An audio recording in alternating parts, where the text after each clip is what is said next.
At ngayong gabi para sa ating segment na Yes or No, makakasama natin ng live si Attorney Nena Santos, isa sa mga abogado ng 27 biktima sa Maguindanao Massacre. Magandang gabi po sa inyo, Attorney Santos. Magandang gabi, Ses, Julius, and Karen. Tungkol sa pangako ni Pangulong Aquino, ano sa tingin nyo? Matutupad kaya ito? Hindi. Bakit po? Sa dami ng witnesses ng mga akusado, 300 plus kay unsay lang. Paano matapos yun?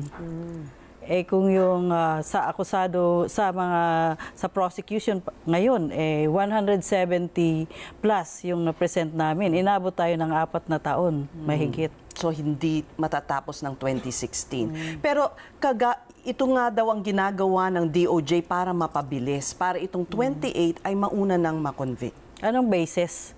Bakit sila sinelect? Yan ang tanong ko. Karen? Okay, Julius?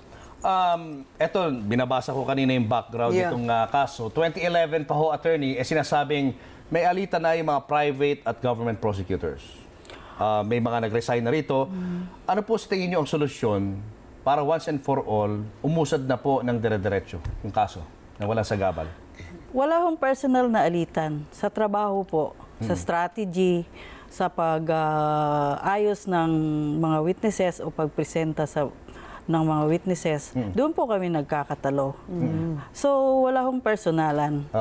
So, kung maboka kasi kami, ang mga private prosecutors, hindi kami pwedeng diktahan din. Although we are under direct control and supervision of the public prosecutors, pero siguro naman, they should recognize the fact na kung wala sa amin, wala tong kasong to. Si Secretary De Lima po ay classmate niyo before sa law school. Opo. Sa tingin niyo ba makakatulong si Secretary De Lima kung siya po inyong lalapitan para maayos ng problema? Nalalapitan ko naman po siya. Pero dati, nakikinig siya. Pero sa lately, hindi na po. Ang sabi niya is, kung ano yung sinabi ni Yusek Baraan, yun na rin yung sinabi niya. Attorney, pwede bang ilarawan niyo sa amin? Babaguhin ko lang yung tanong following from Ses and Julius, no? Ano po ba ang pagkukulang ng mga government prosecutors? Sa simpleng salita po, anong mga maling ginawa nila sa tingin po ninyo? Isa lang ang masabi ko ngayon. Hindi na ho sila nagko-coordinate sa amin. Dati-dati naman sa strategy, sa decision making, kasama po kami. Pero mga 2 taon na po, hindi na po kami sinasali sa decision making. Dapat ba palitan sila? Hindi po. Hindi namin sinasabing papalitan sila. Siguro naman, ayusin nila kung saan na ang direksyon ng kasong ito. Bakit na iba kaysa dati? Kasi parang kawawa naman talaga yung mga biktima rito. Sila naiipit dahil hindi pagkakasundo ng mga prosecutors. At saka, syempre, landmark case ito Pero sa huli, masusunod ang DOJ, ma'am. Opo. Sinasabi namin na masusunod kayo, pero makinig naman kayo. Kasi hindi naman sinasabi sa libro, we are under direct control and supervision of the DOJ, the prosecutors. Kung prosecutor akong barumbado, pwede kong ilihis yung kaso. Pwede ba? Nandiyan naman kami. Idiretso nyo lang. Bago tayo mag-yes or no, kung saan yung sagot nyo ay yes or no lamang, ano ho ba ang magiging epekto? Kasi sabi ni Yusek Baraan, pwede naman pa kayong magpresenta ng evidence kahit tapos na kayo, kahit mag-rest ng case dun sa 28 akusado. Mali daw yung sinasabi nyo, hindi na pwede. Pag mag-rest kami ng 28, di ma-cover pa ba yun sa 28? Hindi na. Hindi na madadagdag yun. Nag-rest ka na nga At magre-rest ka, hindi mo pa nga alam yung ebidensya ng kabila. Ni rebuttal evidence sa bail, hindi pa nga na-present. Anong basis mo para mag-rest ka?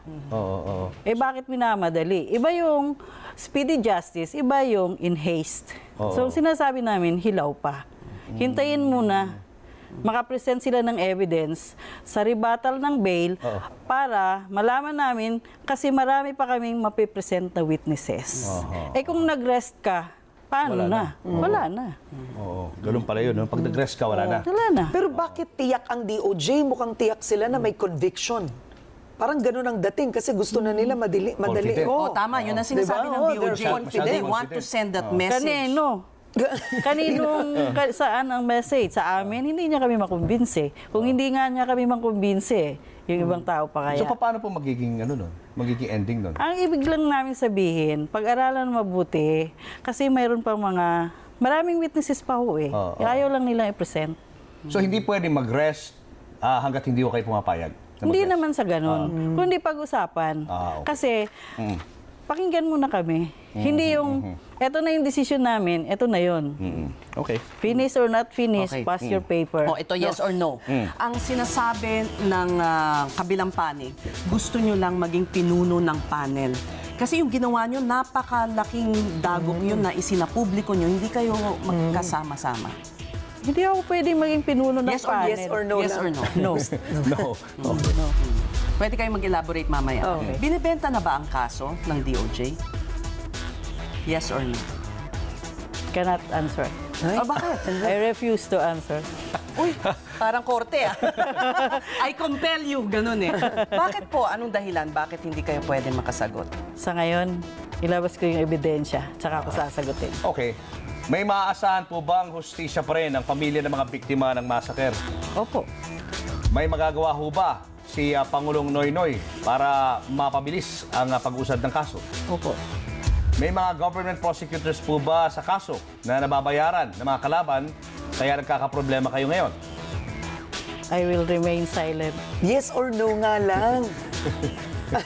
So may kilala po kayo, yes or no? Yes. Meron kayong ebidensya, yes or no? Yes. May first-hand knowledge kayo, Yes. yes or no? You can identify the prosecutor?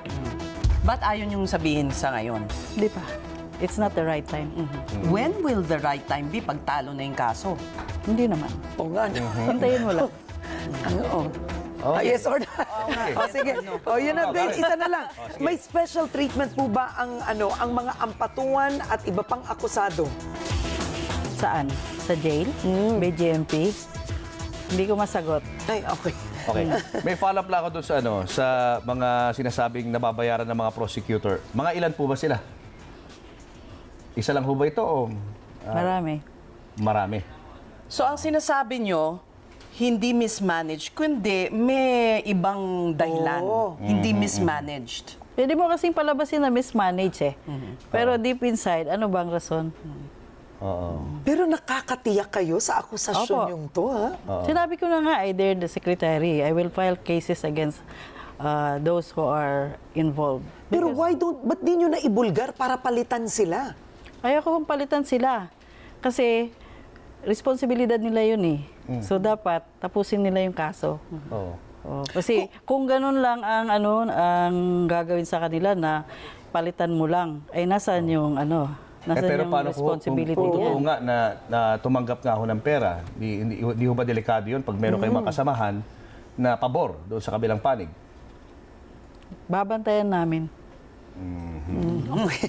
Okay, marami pong salamat. Ako, hindi, bago tayo, nakalimutan natin ang tanong ng ating mga followers sa Facebook at Twitter. Tanong ni Albert Onrada, matibay po bang ebidensya at testigo, matibay po bang hawak niyong ebidensya at testigo para madiin ang mga ampatuan? Subjudice na to